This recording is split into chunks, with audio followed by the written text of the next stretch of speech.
All right.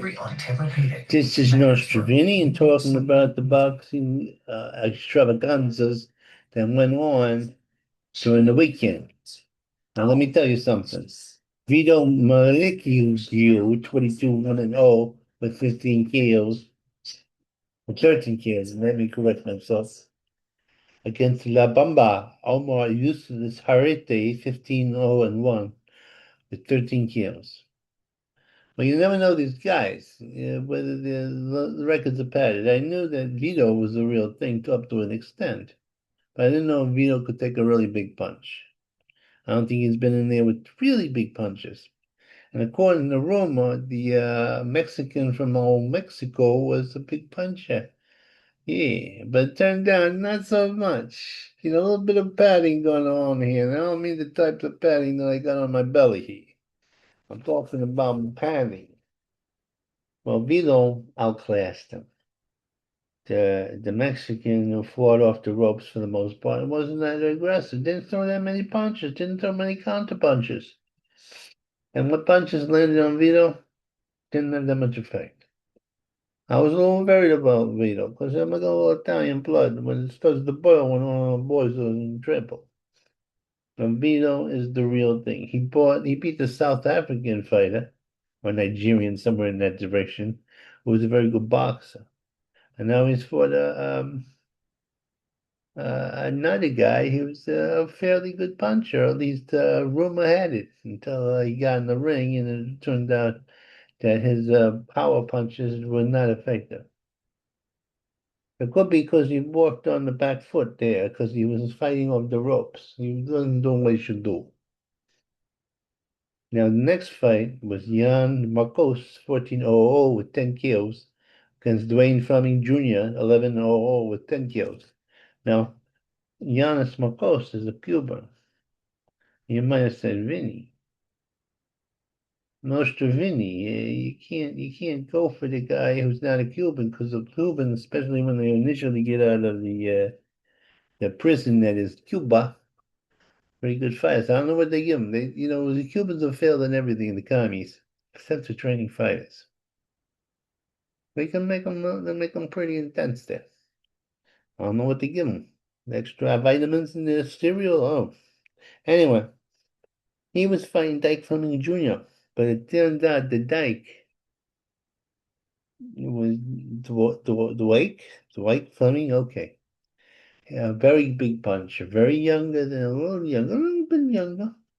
It turned out the Cuban and him when they exchanged knockdowns. I was at the edge of my seat because my guy, the American, God bless America, I was rooting for. Even though my mind said, Cuban. Mhm. Turned out both men hurt each other, but I believe the American hurt the Cuban, had him on the back foot for the most part. Some of the announcers were favoring the Cuban, but they favored boxers. I favor sluggers who come forward, and he was hurting them all. They gave it to the Cuban. I was heartbroken. I was disgusted. Cuban shouldn't have got it. You can't go on the back foot all the time. It's ridiculous. No, no. Then there was Arthur Brisbane, the Chechnyan Wolf, against Jamie Espinoza, 17-1 with 16 kills. Two big punches. But let me tell you something about those Uzbekistani guys for the Chechens. The tough guys. They're what you call your Siberian situation there. They got octagon drawers. They play to their Allah every day. Well, most of them do. And they're tough. They're just tough. And he floored and eventually caught up with the Hispanic pass. I said I had the Russian winning. Well, I should call him a Russian. Chechens gonna be a little sensitive about that. Because the Russians didn't treat them as so nice. And they went to war with them, they oppressed them, and now they use them as a cannon fodder in Ukraine. Politics makes strange bedfellows. This is Lucy Brandon, 13-2-0 with 2 KOs against Victoria Bastos, 26-2-9-1.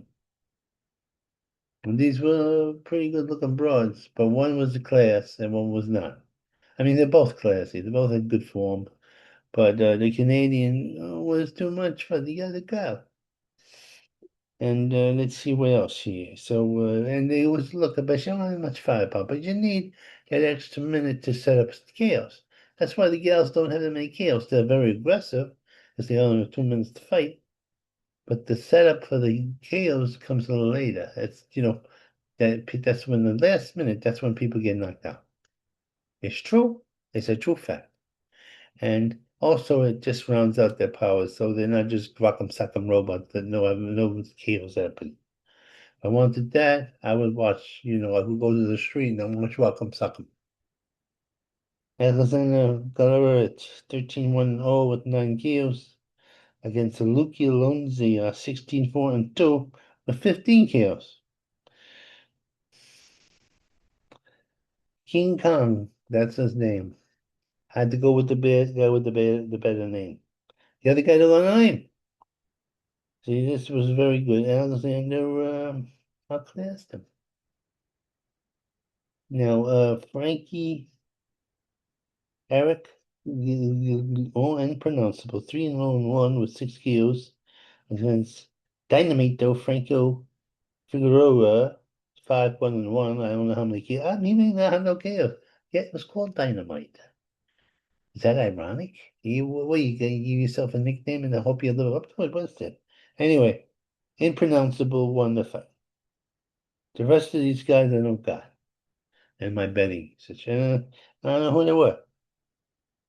Let's see. Kevin Paguzio, 2011-1 against Jerry Abuza, 1-0 with 1 kill. That means he just been he's probably the big amateur background.